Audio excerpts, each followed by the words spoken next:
পাখিরা জেগেছে, ডানা মেলেছে, দেখো ওই আলোর ঝর্ণা জেগেছে।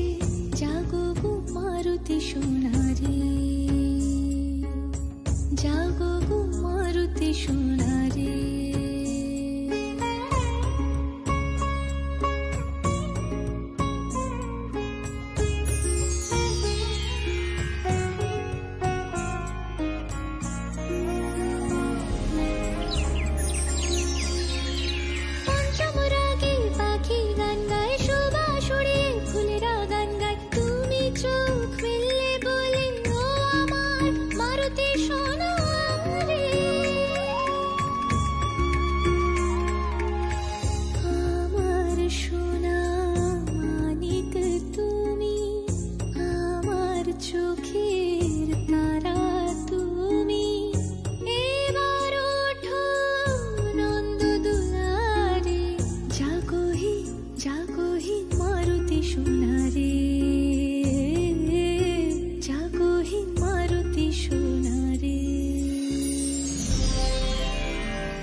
পুত্র মারুতি, তোমাকে জন্মদিনের অনেক অনেক অনেক শুভেচ্ছা।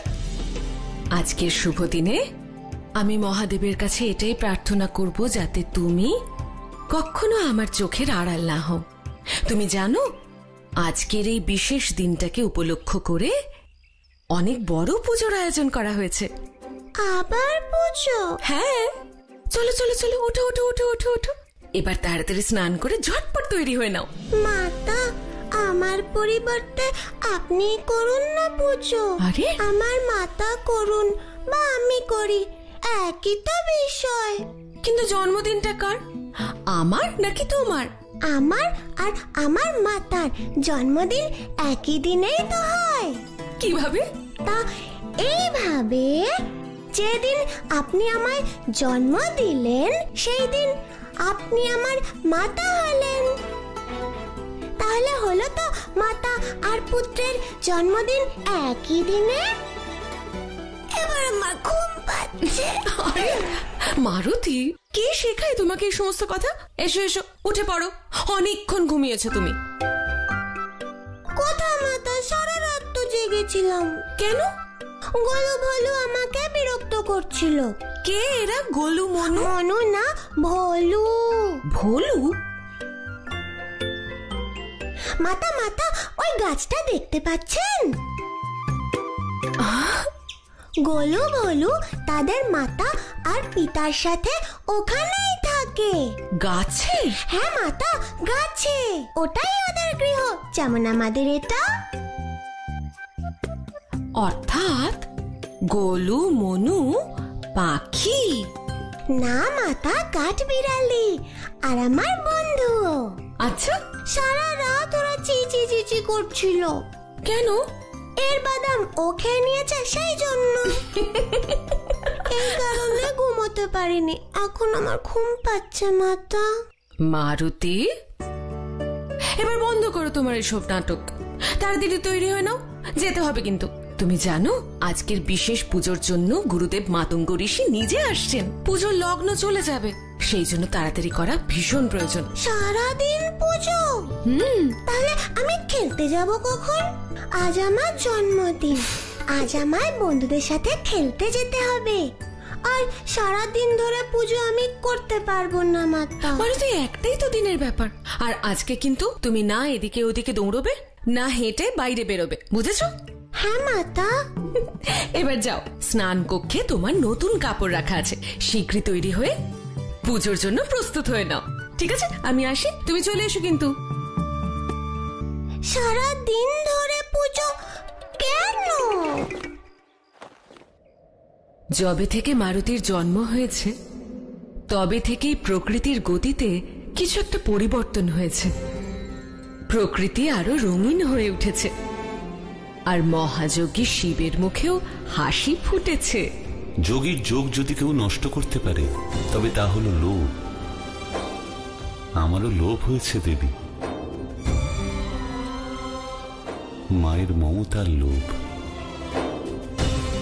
এখন আমি সবটা বুঝতে পারছি দেবী। যে শ্রী বিষ্ণু কোন অনুভবের কথা বলেছেন।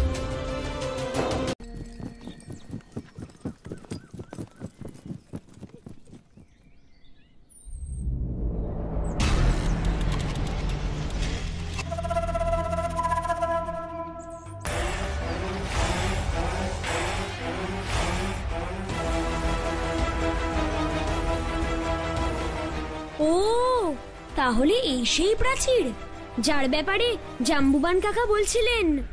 আমার তো ভেবেই ভয় লাগছে যে ওই পারে শুধু রাক্ষস আর রাক্ষস। আপনাকে পরে দেখছি, আগে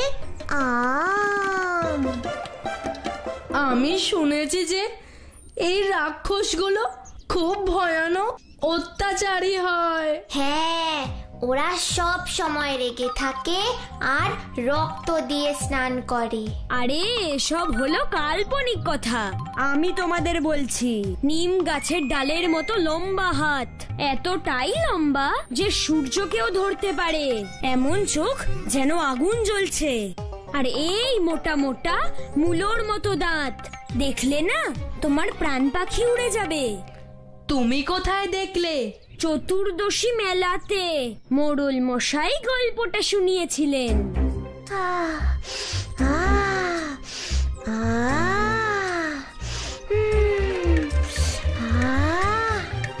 সুগন্ধ তো এদিক থেকেই আসছে, আমবাগান নিশ্চয়ই এদিকে আছে।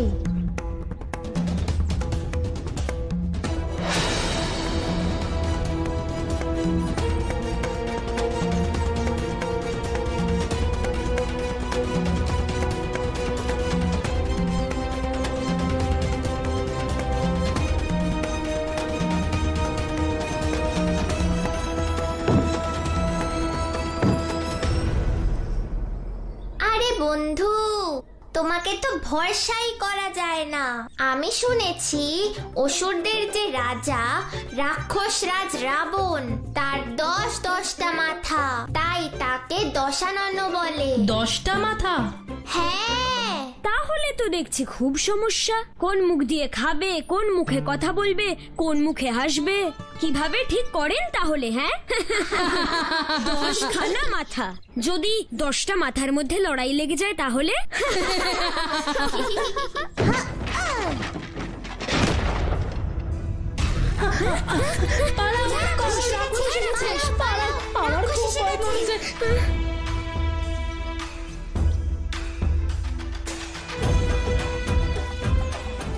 মারুতি, ওখানে কি করছো? বন্ধুরা এসো, চলো। হ্যাঁ চলো।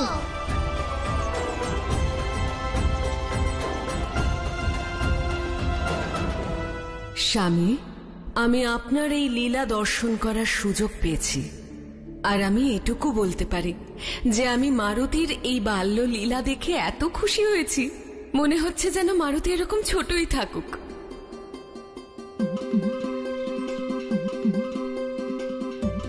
বাহ, কি সুন্দর আম বাগানটা, কত আম! আমার তো দেখে খুব লোভ হচ্ছে।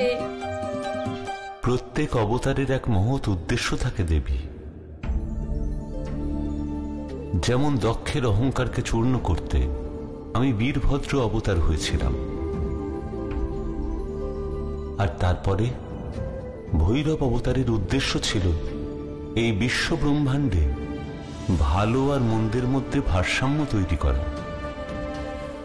একইভাবে মারুতি অবতারের উদ্দেশ্য হল ব্রহ্মাণ্ডে ধর্ম আর ভক্তি স্থাপন করা। আপনার লীলা আপনিই জানেন প্রভু, কিন্তু একজন ছোট্ট বালকের আমের প্রতি লোভ থেকে ধর্মের স্থাপন কি করে হবে? আমি তো কিছু দেখতে পাচ্ছি না।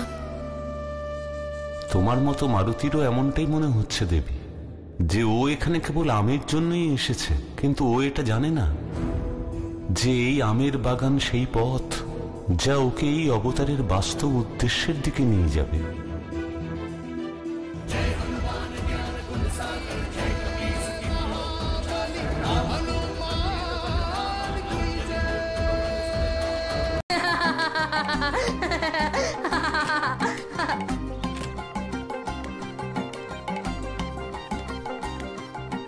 আচ্ছা, তাহলে এরাই আমার আম চুরি করেছে। দাঁড়াও দুষ্টু ছেলেরা, এক্ষুনি দেখাচ্ছি মজা। এখন আমি কি করে জানবো কি হয়েছে ওই আমগুলোর? কে চুরি করে নিয়ে গেল?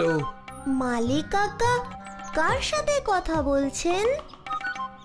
যাক বাবা, ওই গোপন গাছটার ব্যাপারে ওই চোরগুলো কিচ্ছু জানতে পারেনি।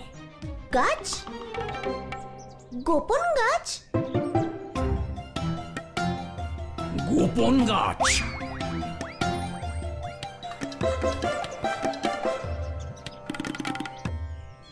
কোথায় আছে ওই বিশেষ গাছ?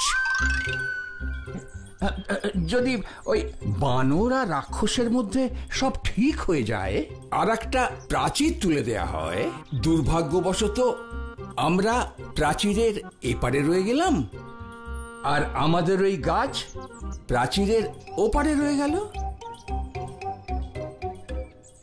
একটা কথা বলবো, আমাদের এই পুরো বাগানের আম একদিকে আর ওই গাছের একটা আম অন্যদিকে।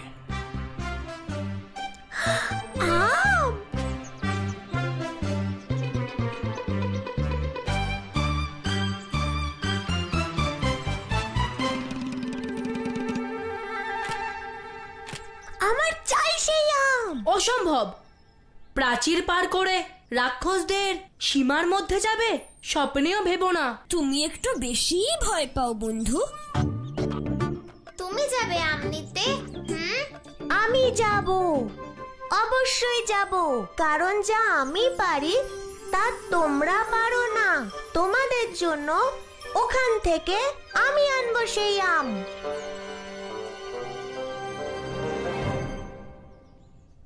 প্রভু মারুতি রাক্ষসদের সীমায় প্রবেশ করার কথা বলছে শুধুমাত্র আমের জন্যে, আর আপনি ওর এই জেদের প্রশংসা করছেন। দেবী, তুমি কেবল জেদটাই দেখছো, জেদের পেছনে কারণটা নয়। মারুতি এটা আন্দাজ করেছে যে তার লোভের ফলে তার বন্ধুরা কষ্ট পেয়েছে। নিজের ত্রুটি সংশোধনের এমন চেষ্টা, তার প্রতি নিষ্ঠা, ওর দৃঢ় সংকল্প, আমি তারই প্রশংসা করছি। ঠিকই বলছেন প্রভু, কিন্তু রাক্ষসদের সীমায় প্রবেশ করলে কোনো সংকট আসতে পারে। মারুতিকে ভবিষ্যতে এমন অনেক রাক্ষসের মোকাবিলা করতে হবে। রাক্ষসরাজ রাবণও যার বীরত্ব আর দৃঢ়তা দেখে অবাক হয়ে যাবেন। এ সেই মারুতি। পরবর্তীকালে মারুতিকে যে বিষয়ে পারঙ্গম হতে হবে তার অভ্যাস তো শৈশব থেকেই করতে হবে, তাই না দেবী? আজ মারুতি এমন কিছু করতে চলেছে যা ও আজকের আগে কখনোই করেনি। ও কি করতে চলেছে কে বলতে পারে? হয়তো আজকেই কোনো রাক্ষসের সঙ্গে ওর দেখা হয়ে যেতে পারে। মারুতি যেও না, দাঁড়াও, শোনো মারুতি, যেও না, মারুতি। এখনো বলছি, ফিরে এসো।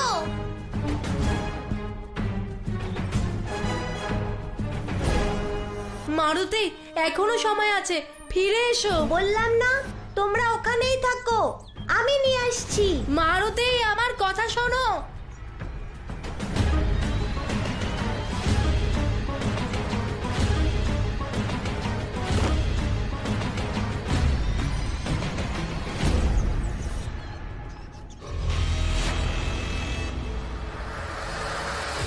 এ কেমন দৃশ্য!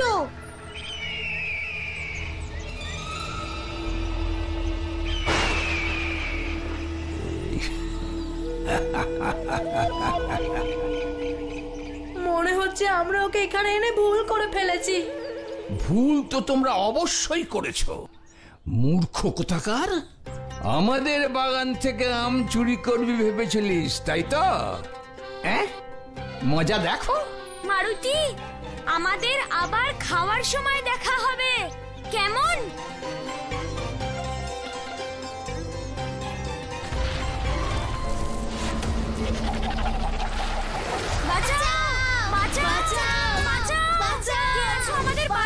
জগন মগন বন্ধু, আমি এক্ষুনি আসছি।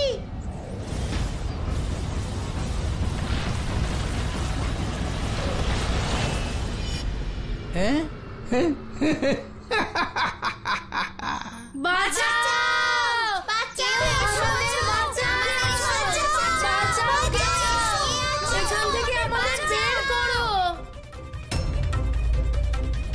আমার তো মনে হয় তুই কেবল বড় বড় কথাই বলছিস। তোকে উচিত শিক্ষা দেওয়ার জন্য আমার বল প্রয়োগের কোনো প্রয়োজন নেই। যদি আমি জোরে এক হুঙ্কারও ছাড়ি, তাহলে তোর হৃদয়ের গতি ওখানেই স্তব্ধ হয়ে যাবে।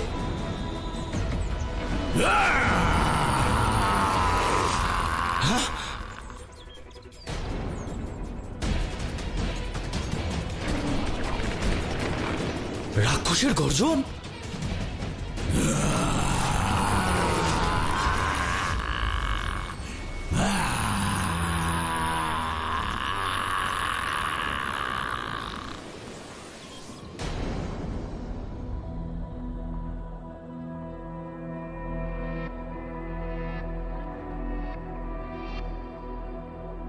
श्री गुरु चरण सरोज रज, निज मनु मुकुरु सुधारी। बरनौ रघुबर बिमल जसु, जो दायकु फलचारी। हे प्रभु,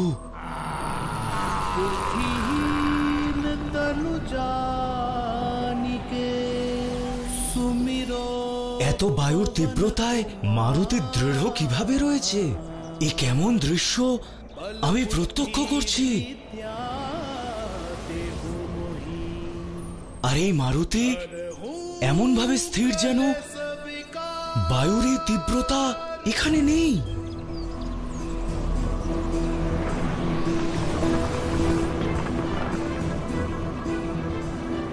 जय हनुमान ज्ञान गुण सागर, जय कबीर तिहु लोक उजागर।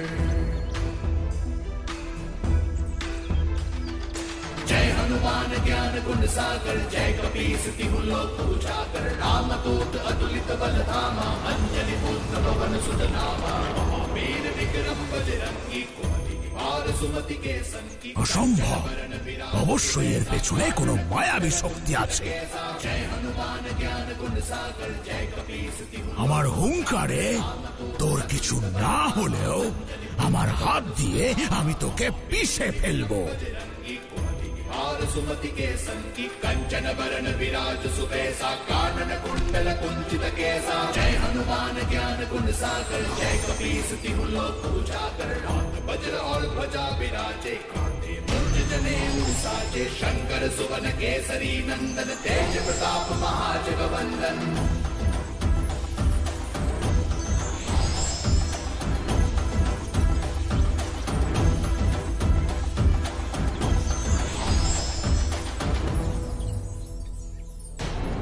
আমি এইটুকু একটা বালককে তুলতে পারছি না। এমনটা মনে হচ্ছে যেন এর ওজন সহস্র হাতির ওজনের সমান।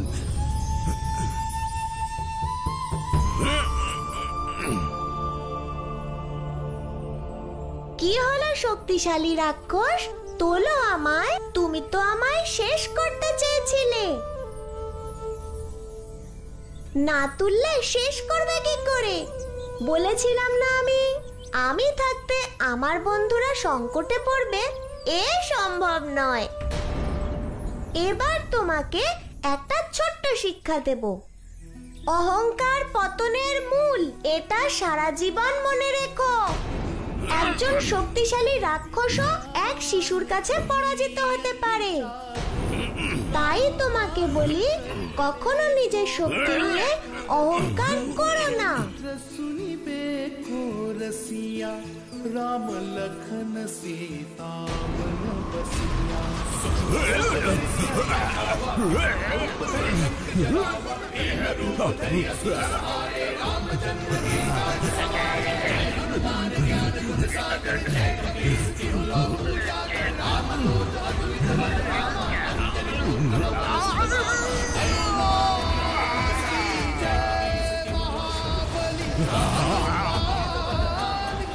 কেউ কি দেখেছে আমি রাক্ষসকে হারিয়ে দিয়েছি? অলৌকিক। আজকের দিনটা তো কখনো ভুলবো না। হ্যাঁ, প্রথমে আম চুরি, তারপর মালি কাকার কাছে ধরা পড়ে যাওয়া, তারপর ওই রাক্ষসের মুখোমুখি। জাম্বুবান কাকার কথা তোমাদের মনে আছে তো? রাক্ষসের কথা কাউকে বলা যাবে না, এই বিষয়টা আমাদের মধ্যেই থাকে যেন। মনে হয় আমাদের বিষয়ে কেউ জানতে পেরে গেছে। কে? ওই দেখো, গরুটার নজর কিন্তু আমাদের আমের দিকে। থামাও থামাও গাড়ি, থামাও থামাও গাড়ি।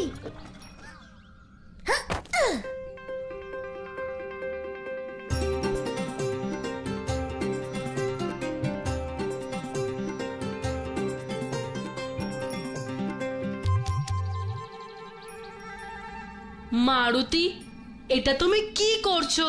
স্বার্থপর হয়েও না জগন, আমাদের সবার গোমাতা ইনি। ওনার দুধ খেয়ে আমাদের শক্তি আর বুদ্ধি বাড়ে। দুধ থেকে ঘি আর মিষ্টান্ন তৈরি হয়, যা তোমরা খুব ভালোবাসো। কিন্তু উনি কি খান? শুধু ঘাস পাতা। যখন আজ গোমাতার আম খাওয়ার ইচ্ছে হয়েছে, আমাদের উচিত ওনার এই ইচ্ছে পূরণ করা। কথাটা একদম ঠিক বলেছো বন্ধু। আমার মনে হয় আমরা খুব ভাগ্যবান, কারণ উনি ওনার সেবা করার সুযোগ দিয়েছেন। মারুতির এই লীলা যত অলৌকিক, তত আন্তরিক। আমরা যখন কাউকে কিছু ভালো করতে বলি, তখন তাকে উপদেশ বলি, কিন্তু যদি সেই কাজটা নিজে করে দেখাই, তখন তাকে উদাহরণ বলে। আর উদাহরণের প্রভাব দেবী উপদেশের থেকে অনেক বড়। আশা রাখি মারুতির এই অন্যের প্রতি ভালোবাসা এই সংসারকে একটা নতুন পথ দেখাবে প্রভু। অবশ্যই দেবী। অঞ্জনী পুত্র তো এটাও জানে না যে গাভীকে সে এত ভালোবেসে ফল খাওয়াচ্ছে, সমস্ত সৃষ্টিকে শক্তি দেবার অধিকারী সে স্বয়ং কামধেনু মাতা। আচ্ছা,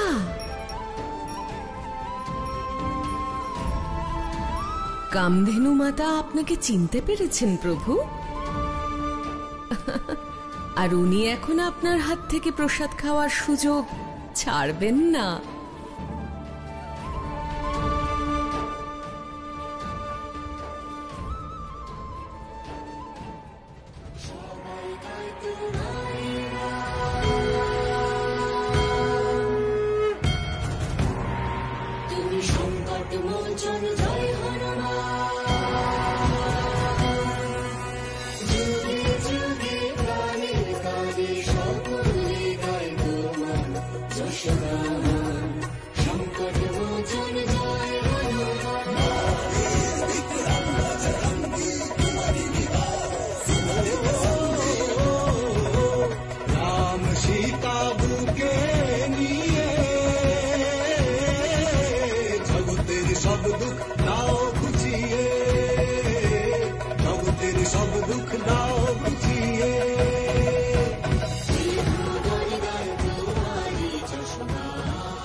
ক্ষমা চাইছি প্রভু।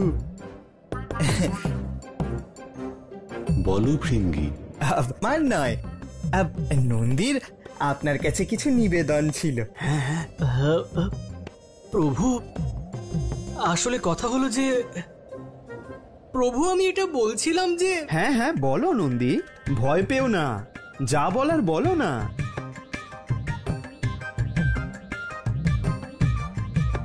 তুমি বলো না, এমনিতেও তো তুমি সবসময় এটাই বলো যে মহাদেব তোমাকে একটু বেশি ভালোবাসেন। তাহলে মহাদেবের প্রিয় আজ মুখে কুলুপ কেন আটলো? আমি তোমাকে সুযোগ দিচ্ছি প্রভুর কাছে তোমার প্রশ্ন নিবেদন করার। আমার দরকার নেই তোমার সুযোগের, তুমিই বলো, আমি পারবো না। হ্যাঁ হ্যাঁ বলো নন্দী। না না না না না, করবে না মানে এটা কি? নন্দী, ভৃঙ্গি, কি হয়েছে? মাতা, আসলে কথাটা হলো যে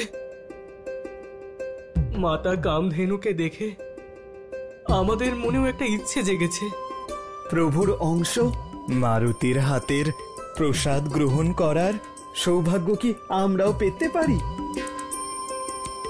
বিষয়টা যখন মহাদেবের অংশ এবং মহাদেবের আপনজনের, তখন তার সিদ্ধান্ত মহাদেবই নেবেন নিশ্চয়ই।